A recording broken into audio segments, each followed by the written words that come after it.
Hello नमस्कार दोस्तों। उम्मीद है आप सभी लोग अच्छे होंगे, बढ़िया होंगे। तो जैसा कि आज से हम लोग जिला दर्शन प्रारंभ कर रहे हैं बिहार स्पेशल को कंप्लीट करने के लिए, खास करके बिहार शिक्षक भर्ती के लिए, बिहार शिक्षक भर्ती के लिए कंप्लीट जो बिहार स्पेशल, जो हम बार बार ये कहते हैं कि बिहार के संदर्भ में अगर इतिहास, ज्योग्राफी, पॉलिटी, करेंट अफेयर्स अगर आप पढ़ते हैं तो बिहार के संदर्भ में जो प्रश्न पूछे जाते हैं, जिनकी संख्या सबसे ज़्यादा है, वह अब आपसे नहीं छूटेगा। इसलिए हम लोग जिलावार जिला दर्शन करेंगे और जिला के संदर्भ में यानी कि बिहार स्पेशल जो आपका कंप्लीट हो जाएगा, चाहे वह ऐतिहासिक परिप्रेक्ष्य में हो, चाहे वह राजनीतिक परिप्रेक्ष्य में हो, या सामाजिक परिप्रेक्ष्य में हो, या ऐतिहासिक परिप्रेक्ष्य में हो, और करंट अफेयर्स, सब कुछ एकदम सब कुछ कंप्लीट हम लोग करते चलेंगे ताकि आपका प्रश्न छूटे नहीं। तो चलिए हम लोग प्रारंभ करते हैं। दरभंगा आप लोग अपने रूम में ज़रूर मैप लगाइएगा बिहार का। अगर आप चाहते हैं कि बिहार शिक्षक भर्ती में आपका बहुत बढ़िया नंबर मिले और ज्योग्राफी और करंट से या ऐतिहासिक दृष्टिकोण से प्रश्न आपका ना छूटे, बिहार स्पेशल से आपका प्रश्न ना छूटे, तो रूम में कम से कम मैप ज़रूर लगाइएगा। मैप लगाइएगा तब जा कर के आपका कंप्लीट होगा, तैयारी आपका संपूर्ण हो जाएगा। तो ये मैप है और मैप में हम लोग दिखाने की कोशिश किए हैं। ये जो क्षेत्र है, ये जो आपका मैप है, ये दरभंगा का हो जाता है। दरभंगा, तो दरभंगा एक नज़र में हम लोग देखेंगे और यहाँ से हम लोग करेंट अफेयर्स भी देखेंगे। और करेंट अफेयर्स, बिहार का करेंट अफेयर्स जो अक्सर पूछा जाता है, खास करके बीपीएससी के एग्ज़ाम में, अब बिहार की करंट अफेयर्स का वैल्यू सबसे ज़्यादा बढ़ते हुए जा रहा है। इसलिए हम बिहार के करंट अफेयर्स को छोड़ नहीं सकते। अगर हमें रिजल्ट चाहिए तो हमें बिहार स्पेशल और बिहार करंट पे सबसे ज़्यादा फोकस करने की ज़रूरत पड़ेगी। तो चलिए हम लोग यहाँ पर देखते हैं दरभंगा में कुशेश्वर स्थान पक्षी अभ्यारण्य हो जाएगा।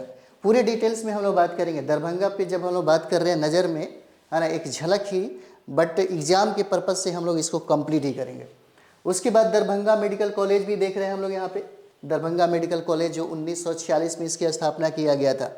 दरभंगा राज का किला भी है, दरभंगा राज का किला भी है, और ललित नारायण मिथिला विश्वविद्यालय भी आपको दरभंगा में ही स्थित है। दरभंगा का पुराना नाम अगर देखा जाए, पुराना नाम, दरभंगा का पुराना नाम हो जाएगा, है ना, दरभंगा का पुराना नाम हो जाएगा दरबंग। दरबंग नाम है, या कहे तो द्वारबंग, द्वारबंग नाम है। ये पुराना नाम है इसका, जिसका मतलब होता है बंगाल का दरवाजा, जिसका मतलब बंगाल का दरवाजा होता है ना। तो चलिए आगे हम लोग देखते हैं। आप देख सकते हैं यहाँ पे दरभंगा के अगल बगल में डिस्ट्रिक्टों की संख्या। सबसे पहले हम लोग देखेंगे कि इससे सीमा साझा करने वाले जो डिस्ट्रिक्ट है, जैसे यहाँ पे आप देख सकते हैं, ये हो जाएगा खगड़िया हो जाएगा, और ये सहरसा भी सटा हुआ है, समस्तीपुर का सीमा भी साझा करता है, और यहाँ पे मुजफ्फरपुर का सीमा भी साझा करता है, और यहाँ सीतामढ़ी का सीमा भी साझा करता है, और ये मधुबनी का सीमा साझा करता है। यानी यही मधुबनी जहाँ पर बिहार में सबसे ज़्यादा मछलियों का उत्पादन होता है। अभी नया डाटा के अनुसार हम बता रहे हैं, पुराने डाटा में अगर जाएंगे तो दरभंगा मछली उत्पादन में अव्वल स्थान पे था, नंबर 1 स्थिति में था। लेकिन अभी जो आप आंकड़ा देखेंगे तो मधुबनी नंबर 1 स्थिति पे हो गया है। यानी कि मछली उत्पादन में पहला स्थान मधुबनी का है और दूसरा स्थान दरभंगा का हो जाता है। दरभंगा में मखाना का उत्पादन सबसे ज़्यादा होता है, यानी कि पूरे बिहार में, पूरे भारत में सबसे ज़्यादा मखाना का उत्पादन बिहार ही करता है, और बिहार में सर्वाधिक मखाना का उत्पादन आपका दरभंगा करता है। तो ये हो गया मधुबनी। इन डिस्ट्रिक्ट के साथ दरभंगा का सीमा साझा करता है। चलिए यहाँ पे हम लोग देखेंगे, ये मैप के माध्यम से आप समझने की कोशिश करिए। ये मैप हो जाएगा और यही है आपका दरभंगा। यही मैप में आप देख सकते हैं, यही है आपका दरभंगा। ये दरभंगा हो गया, है ना। और इसी दरभंगा के बारे में हमको जानना है, समझना है और पढ़ना है। तो दरभंगा का क्षेत्रफल कहता है कि कुल क्षेत्रफल कितना होगा, तो 2279.29 वर्ग किलोमीटर में यह फैला हुआ है। अगर हम लोग बिहार की बात करें तो बिहार में जो डिस्ट्रिक्ट है, यानी कि क्षेत्रफल के दृष्टिकोण से सबसे बड़ा जिला हो जाएगा, और ये जिला है आपका वेस्ट चंपारण, यही पश्चिमी चंपारण है। क्षेत्रफल की दृष्टि से सबसे बड़ा जिला है आपका ये पश्चिमी चंपारण, और ये पश्चिमी चंपारण एक तरफ से, है ना, इंटरनेशनल बाउंड्री लगती है इसका, यानी कि अंतर्राष्ट्रीय सीमा इसका नेपाल से भी सटता है और साथ ही साथ राज्य उत्तर प्रदेश के साथ भी इसका सीमा साझा करता है। ठीक है, अभी हम लोग दरभंगा कर रहे हैं। तो दरभंगा का जनसंख्या अगर देखा जाए तो जनसंख्या यहाँ पर देख सकते हैं 99,37,385 है। और यहाँ का साक्षरता दर, यानी कि दरभंगा का साक्षरता दर 44% है। 2011 जनगणना के अनुसार हम लोग बात कर रहे हैं। 2011 जनगणना के अनुसार जो है जनसंख्या जनगणना के अनुसार 44% ही साक्षरता है। कहाँ? दरभंगा का। और यहाँ का लिंगानुपात 910 हो जाता है। लिंगानुपात यहाँ का 910 हो जाएगा। और स्थापना और प्रशासनिक विभाजन देखिए, तो स्थापना इसका हुआ, दरभंगा जिला का गठन 1 जनवरी 1875 को हुआ। 1 जनवरी 1875 को इसका स्थापना किया गया। किसका? दरभंगा जिला का, जिसमें अनुमंडल की संख्या कितना है? 3 हो जाएगा। बिहार शिक्षक भर्ती में पटना के संदर्भ में बहुत ज़्यादा सवाल पूछा हुआ था। ये पूछा गया था कि पटना, है ना, विधानमंडल क्षेत्र कितने हैं, संख्या कितना है, विधानमंडल की संख्या कितना है, ये भी प्रश्न पूछा हुआ था। इसलिए हो सकता है कि कहीं से भी आपसे प्रश्न पूछा जा सके। तो यहाँ पे प्रखंड और अंचल देखेंगे, दरभंगा में प्रखंडों की संख्या 18 हो जाता है। प्रखंडों की संख्या कितना है? 18 हो जाएगा। यानी कि प्रमंडल, यानी कि 1972 में दरभंगा को प्रमंडल का दर्जा मिला और इसके अंतर्गत मधुबनी और समस्तीपुर को रखा गया है। मधुबनी और समस्तीपुर को रखा गया है। पूछा जा सकता है आपसे, है ना, आपसे ये सवाल पूछा जा सकता है। यानी कि 1972 में दरभंगा को प्रमंडल का दर्जा मिला और इस प्रमंडल के अंतर्गत मधुबनी और समस्तीपुर को रखा गया है। मधुबनी और समस्तीपुर को रखा गया। इसका गठन हुआ, इसका स्थापना हुआ 1 जनवरी 1875 को, जिसमें अनुमंडल की संख्या 3 है ना, और प्रखंड और अंचल का संख्या 18 हो जाता है। 18 हो जाएगा। देखिए लिंगानुपात जो है, लिंगानुपात इसका 910 हो जाएगा। 910 लिंगानुपात है। अगर हम लोग बिहार की बात करें कि बिहार में कौन ऐसा जिला है जहाँ पर सबसे ज़्यादा लिंगानुपात है, तो सर्वाधिक लिंगानुपात वाला जिला गोपालगंज हो जाएगा। गोपालगंज के बाद सारण, उसके बाद सिवान, है ना। गोपालगंज के बाद यही आपका गोपालगंज के बाद सिवान और सिवान के बाद ये सारण। और ये सारे डिस्ट्रिक्ट आपको उत्तर प्रदेश के साथ सीमा साझा करते हैं। उत्तर प्रदेश के साथ इसका सीमा साझा होता है। चलिए नेक्स्ट इसी में हम लोग देखेंगे दरभंगा, एक नज़र में ही हम लोग देखेंगे कुछ ऐतिहासिक दृष्टिकोण जहाँ से प्रश्न पूछे जाते हैं। इतिहास में हम लोग झांकेंगे तो वैदिक काल में ये कहता है कि यह क्षेत्र विदेह राज्य का हिस्सा था। विदेह राज्य का हिस्सा था और राजा मिथि के नाम पर इस डिस्ट्रिक्ट का नाम मिथिला पड़ा, मिथिला कहा गया। यानी कि यह क्षेत्र जो है विदेह राज का हिस्सा था और राजा मिथि के नाम पर इसे मिथिला कहा गया। और रामायण काल में देखिए तो राजा शिरध्वज जो जनक का शासन था यहाँ पे, जिनकी पुत्री सीता का विवाह भगवान राम से हुआ। और महाजनपद काल में देखिए तो यह क्षेत्र वैशाली गणराज्य का अंग था। ऐतिहासिक है, बहुत ही वीवीआई है। यह वैशाली राज्य का एक अंग था और मौर्य, शुंग, कन्नौज और गुप्त साम्राज्य में यह क्षेत्र इन महान साम्राज्यों का हिस्सा रहा।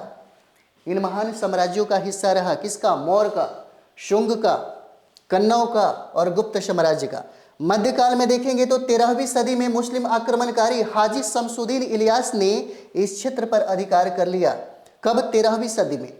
13वीं सदी में दरभंगा पर अधिकार करने वाला मुस्लिम आक्रमणकारी जिसका नाम था हाजी शमसुद्दीन इलियास। और ओइनवार राजाओं का शासन था यहाँ पे दरभंगा में। यानी कि इसमें सबसे प्रसिद्ध राजा कामेश्वर सिंह थे, जिन्होंने कला, संस्कृति और साहित्य को बढ़ावा दिया। और कई बार यह सवाल पूछा गया है कामेश्वर सिंह के संदर्भ में। नेक्स्ट हम लोग देखेंगे, अगर हम लोग बिहार दर्शन जो पूरे डिस्ट्रिक्ट को हम कराएंगे, 38 जो डिस्ट्रिक्ट है, 38 डिस्ट्रिक्ट को अगर हम लोग कर लें तो बिहार स्पेशल आपका बहुत स्ट्रांग हो जाता है। करंट के संदर्भ में राजनीतिक, सामाजिक, आर्थिक, धार्मिक, सांस्कृतिक जो भी है ना, यहाँ तक कि जो अभी अपडेट जो हो रहा है वो सारा चीज़ें हम आपको करा देंगे ताकि आपको बिहार शिक्षक भर्ती में परेशानी ना हो। चलिए यहाँ पर हम लोग देखेंगे भूगोल और क्षेत्रफल, क्योंकि भूगोल और क्षेत्रफल से भी सवाल पूछे जाते हैं। तो भौगोलिक क्षेत्रफल इसका हो जाएगा 2279 दशमलव, है ना, 29 वर्ग किलोमीटर हो जाएगा। अक्षांशीय विस्तार, बिहार का अक्षांशीय और देशांतरीय विस्तार पूछा जाता है, इसको याद भी नहीं रखते हैं तो कोई फर्क नहीं पड़ता, लेकिन समझ जाइए। अक्षांशीय विस्तार यहाँ पर देखेंगे 25 डिग्री 63 मिनट से लेकर के 25 डिग्री 27 मिनट उत्तरी अक्षांश में पड़ेगा। उसके बाद ये देशांतरीय विस्तार जो 85 डिग्री 40 मिनट और 86 डिग्री 25 मिनट पूर्वी देशांतर के मध्य में यह स्थित है। अगर ये देशांतरीय विस्तार को, ये नहीं है कि इसको याद रखिए, कोई बात नहीं है, याद नहीं रखिएगा तो भी काम चलेगा, है ना। लेकिन बिहार का जो अक्षांशीय विस्तार और देशांतरीय विस्तार है यह बार बार पूछा गया है आपके बीपीएससी के एग्जाम में, तो ये भूल नहीं पाइएगा, है ना, इसको भूलना नहीं है। चलिए यहाँ पे सीमावर्ती जिले देखेंगे। सीमावर्ती जिले इंपॉर्टेंट है, कई बार यह प्रश्न पूछता है, जैसे पटना से पूछा गया है बीपीएससी के एग्जाम में कि पटना कितने जिलों के साथ अपना सीमा साझा करता है, तो पटना 9 जिलों के साथ सीमा साझा करता है। हो सकता है आपसे यही सवाल पूछे कि दरभंगा कितने जिलों के साथ अपना सीमा साझा करता है, तो ये देखिए जिलों की संख्या कितना हो जाएगा, उत्तर में मधुबनी हो जाएगा, उत्तर में हो जाएगा मधुबनी, ये देख रहे हैं उत्तर में ये क्या है, मधुबनी हो जाएगा। और ये मधुबनी जो है, ये मधुबनी नेपाल के साथ अपना सीमा साझा करता है। दक्षिण में हो जाएगा समस्तीपुर, दक्षिण में यहाँ पर देखते हैं, यह दक्षिण में हो जाएगा समस्तीपुर हो जाएगा, समस्तीपुर डिस्ट्रिक्ट। उसके बाद पूरब में हम लोग देखेंगे तो पूरब में सहरसा हो जाएगा, ये पूरब में क्या है, पूरब में ये सहरसा। पूछा जा सकता है कि बिहार में सबसे कम महिला साक्षरता दर वाला जिला बताइए कौन सा है, सबसे न्यूनतम साक्षरता दर वाला जिला किसका, महिला का, तो यही सहरसा हो जाएगा, सहरसा। और पश्चिम में सीतामढ़ी और मुजफ्फरपुर है, पश्चिम में यहाँ पर देखिए तो ये सीतामढ़ी हो जाएगा, सीतामढ़ी, और सीतामढ़ी के बाद ये मुजफ्फरपुर हो जाएगा। यानी कि जिलों की संख्या कितना है, तो 3 2 5 हो जाएगा। यहाँ पे 5 जिलों के साथ इसका सीमा साझा होता है, किसके साथ, दरभंगा के साथ, है ना, दरभंगा के साथ हो जाएगा। अब यहाँ पर देखेंगे जनसंख्या घनत्व कितना है दरभंगा का, तो दरभंगा का जनसंख्या घनत्व 1101 व्यक्ति प्रति वर्ग किलोमीटर है। अगर हम लोग बात करें बिहार की जन घनत्व कितना है, तो 1106 हो जाएगा, 1106 व्यक्ति, है ना, व्यक्ति प्रति वर्ग किलोमीटर, जो पूरे भारत में सबसे ज्यादा है, सर्वाधिक है, सबसे ज्यादा सर्वाधिक जनसंख्या घनत्व पूरे भारत में सबसे ज्यादा जनसंख्या घनत्व किसका है, बिहार का, 1106 व्यक्ति प्रति वर्ग किलोमीटर, याद रखिएगा, इंपॉर्टेंट है। उसी तरीके से पूछा जा सकता है कि दरभंगा का जनसंख्या घनत्व कितना है, तो दरभंगा का जनसंख्या घनत्व हो जाएगा 1101 व्यक्ति प्रति वर्ग किलोमीटर, 1101 व्यक्ति प्रति वर्ग किलोमीटर हो जाएगा, इसका जनसंख्या घनत्व हो जाता है। चलिए दरभंगा एक नज़र में हम लोग देखेंगे, यहाँ पे दरभंगा एक नज़र में, तो संसदीय और विधानसभा क्षेत्र, तो यहाँ पर संसदीय और विधानसभा क्षेत्र में देखेंगे तो संसदीय क्षेत्र यहाँ पर कितना है, 3 है, दरभंगा, मधुबनी और समस्तीपुर, दरभंगा, मधुबनी और समस्तीपुर हो जाएगा, ये संसदीय क्षेत्र है। उसके बाद विधानसभा क्षेत्र हम लोग देखेंगे तो दरभंगा संसदीय क्षेत्र के अंतर्गत गौरा, बोराम, बेनीपुर, अलीनगर और दरभंगा ग्रामीण, दरभंगा और बहादुरपुर, ये संसदीय क्षेत्र के अंतर्गत ये सारे क्षेत्र आते हैं।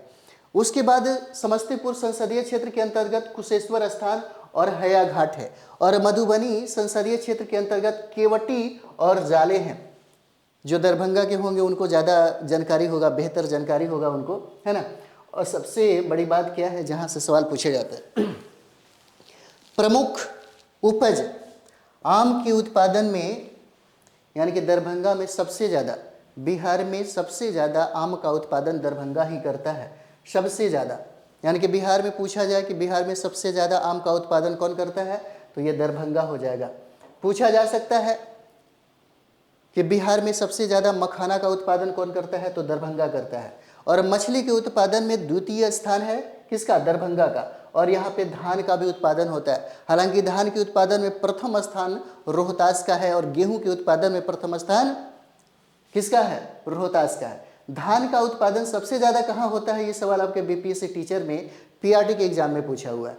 आप लोग हो सकता है प्रश्न बनाए होंगे तो आपको मिला होगा, है ना। तो स्वास्थ्य सुविधाएं देखेंगे तो medical college, Darbhanga medical college एवं अस्पताल यानी कि डीएमसीएच की स्थापना 1946 में किया गया। और स्वास्थ्य केंद्र में जिसमें 2 रेफरल अस्पताल हैं, 13 पीएचसी हैं, 37 अतिरिक्त पीएचसी है और 261 स्वास्थ्य उपकेंद्र यहाँ पे बनाए गए हैं। स्वास्थ्य उपकेंद्र यहाँ पर बनाए गए हैं। ठीक है, चलिए कुछ और भी चीज़ें हम लोग देखेंगे यहाँ पे। एकदम इम्पॉर्टेंट हम लोग पॉइंट कर लें ताकि एग्जाम के लिए ज़्यादा फायदा हो। देखिए इसी यानी कि धार्मिक स्थल की हम लोग बात करें तो कुशेश्वर स्थान पक्षी अभ्यारण्य भी है, यहीं पर है। कई बार ये सवाल पूछा गया है कि कुशेश्वर पक्षी अभ्यारण्य कहाँ पे है, बिहार के किस जिला में है। तो कुशेश्वर पक्षी जो अभ्यारण्य है यही दरभंगा डिस्ट्रिक्ट में हो जाएगा। और कुशेश्वर स्थान में चौथा नदी थाना खोला गया, यहीं पर कुशेश्वर स्थान में ही चौथा नदी थाना है ना। इसको पेन चेंज किया जाए, बहुत इंपॉर्टेंट है, याद रखिएगा आप लोग। ये हो जाएगा चौथा नदी थाना, चौथा नदी थाना खोला गया। कहाँ पर? कुशेश्वर है ना स्थान में चौथा नदी थाना खोला गया। इंपॉर्टेंट है आपके लिए, है ना।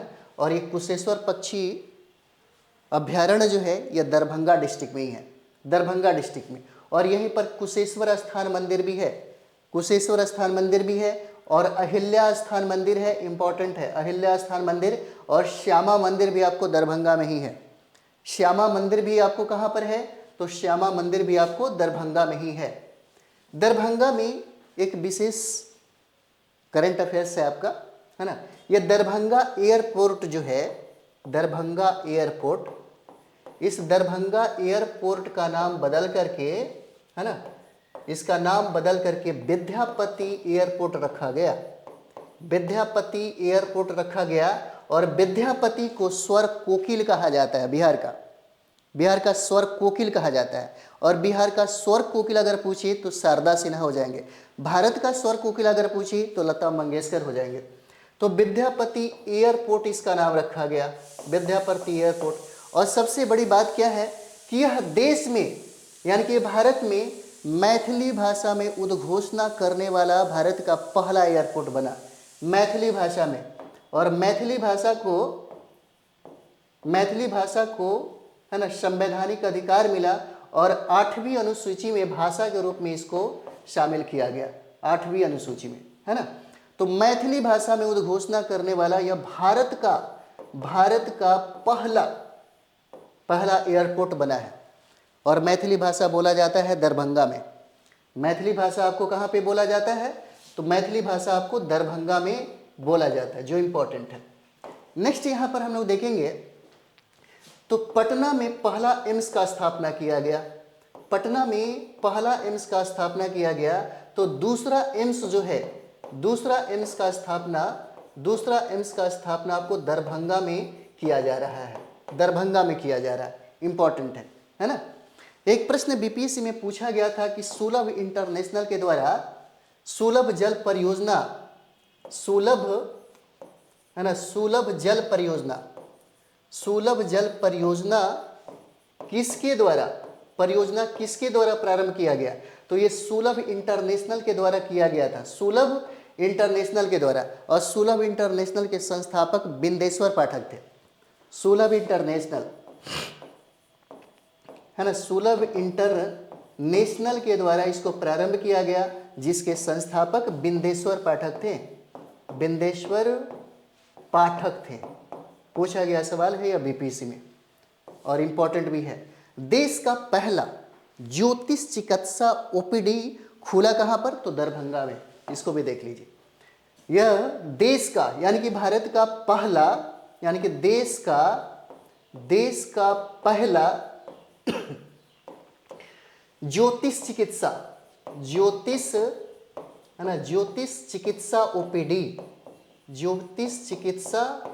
ओपीडी खुला कहाँ पर? तो दरभंगा में। इंपॉर्टेंट है ना, दरभंगा में खुला। देश का पहला ज्योतिष चिकित्सा ओपीडी खुला कहाँ पर? तो दरभंगा में खुला है ना। नेक्स्ट और भी करंट अफेयर के संदर्भ में हम लोग देख लें। देखिए बिहार का यानी कि ये बिहार का पहला कौशल विकास विश्वविद्यालय, कौशल विकास विश्वविद्यालय, कौशल विकास विश्वविद्यालय का स्थापना दरभंगा में किया गया। यह बिहार का पहला विश्वविद्यालय है जिसकी स्थापना किया गया दरभंगा में। बिहार कौशल विश्वविद्यालय की स्थापना हुआ कहाँ पर? तो यह दरभंगा में किया गया। जैसे हम लोग बात करते हैं तो बिहार में पहला तारामंडल कहाँ पर है? तो पहला तारामंडल आपको पटना में स्थित है। तो दूसरा तारामंडल का स्थापना हुआ कहाँ? तो दरभंगा में। पूछा जा सकता है कि दरभंगा में कहाँ पर हुआ? तो ये देखिए, दरभंगा में कादिराबाद में हुआ। कादिराबाद में इसका स्थापना किया जा रहा है, दूसरा तारामंडल का, है ना। दूसरा तारामंडल का स्थापना कहाँ पे किया जा रहा है? तो कादिराबाद में। इंपॉर्टेंट है, एक बार ये सवाल उस साइट से पूछा हुआ था बीपीएससी, इसीलिए जगह भी इंपॉर्टेंट आपके एग्जाम के लिए हो जाता है। तो ये हो जाएगा आपका कादिराबाद हो जाएगा, है ना। एक और पॉइंट है, उसको भी हम लोग देखते चले। यानी कि राज्य का पहला तैरता हुआ सौर ऊर्जा संयंत्र, बिहार राज्य का पहला तैरता हुआ सौर ऊर्जा संयंत्र, यह सवाल पूछा गया है। सौर ऊर्जा संयंत्र कहाँ पे स्थापित किया गया? तो यह दरभंगा में स्थापित किया गया। और दरभंगा में कहाँ स्थापित हुआ? तो यही कादिराबाद में स्थापित किया गया। कादिराबाद में इसकी स्थापना की गई, कादिराबाद में। यह राज्य का पहला तैरता हुआ सौर ऊर्जा संयंत्र का स्थापना दरभंगा में किया गया। और दरभंगा में कहाँ पर किया गया? तो एक कादिराबाद में इसका स्थापना किया जाता है, कादिराबाद में। यानी कि तैरता हुआ सौर ऊर्जा संयंत्र का स्थापना बिहार के दरभंगा में किया गया, है ना, बिहार के दरभंगा में। एक चीज और भी देखिए, नीतीश कुमार के द्वारा वंडर ऐप, है ना, वंडर ऐप लॉन्च किया गया है। ये ऐप है वंडर ऐप, और ये बिहार के मुख्यमंत्री के द्वारा लॉन्च किया गया। लॉन्च कहाँ से किया गया? तो यही लॉन्च दरभंगा से किया गया है। इसको लॉन्च कहाँ से किया गया? तो ये दरभंगा से लॉन्च किया गया है ना। उसके बाद और भी हम लोग देखते हैं, जैसे हमने कहा था कि मखाना के उत्पादन में, मखाना का उत्पादन सबसे ज़्यादा भारत में सबसे ज़्यादा कौन करता है? तो बिहार करता है सबसे ज़्यादा। और बिहार में पहला स्थान है दरभंगा का, जहाँ पर मखाना का सर्वाधिक उत्पादन होता है ना। और इसी दरभंगा में ही आम का सर्वाधिक उत्पादन किया जाता है, और इस दरभंगा में सबसे ज़्यादा मैथिली भाषा कहा जाता है कि दुनिया का सबसे मीठी बोली जाने वाली भाषा है मैथिली। सबसे मिठास, लड़ाई भी अगर करता है कोई तो लगता है कि प्यार ही बरसा रहा है, इस तरह से उस भाषा में लोग कहते भी हैं, है ना।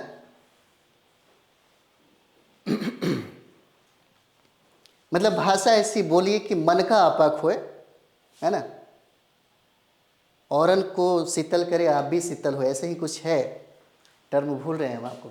तो भाषा में बहुत ताकत होता है, और ये भाषा मैथिली जो भाषा है ना, मैथिली भाषा में इतना तो ताकत है ही, इतना पावर है ही। चलिए, शैक्षणिक संस्थान में हम लोग देखेंगे ललित नारायण मिश्रा मिथिला, है ना, विश्वविद्यालय यहीं पर है।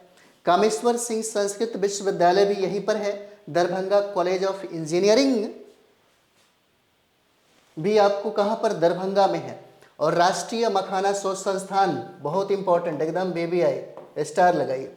डाक प्रशिक्षण केंद्र की स्थापना भी आपको यहीं पर किया गया दरभंगा में, और यहीं पर केंद्रीय विश्वविद्यालय भी है, और जवाहर नवोदय विद्यालय भी यहीं पर स्थापित किया गया। ऐतिहासिक स्थल देखेंगे तो दरभंगा राज का किला भी यहीं पर है, दरभंगा राज का किला, और शाही मस्जिद किला घाट भी आपको कहाँ पे है? तो दरभंगा में ही हो जाता है, दरभंगा में है। चलिए, अगला हम लोग नेक्स्ट जो हमारा डिस्ट्रिक्ट होगा उसको हम लोग पढ़ेंगे। तो बहुत बढ़िया तरीके से रिवाइज करिए। बिहार शिक्षक भर्ती के लिए एकदम फुल कंप्लीट जो जिला दर्शन है, बिहार स्पेशल है, करंट अफेयर्स है, सारे संदर्भ हम कोशिश करेंगे देने का, ताकि आपका एग्ज़ाम में बहुत बेहतर तरीके से परफॉर्मेंस हो। चलिए मिलते हैं हम लोग नेक्स्ट वीडियो में। थैंक यू वेरी मच आप सभी लोगों को।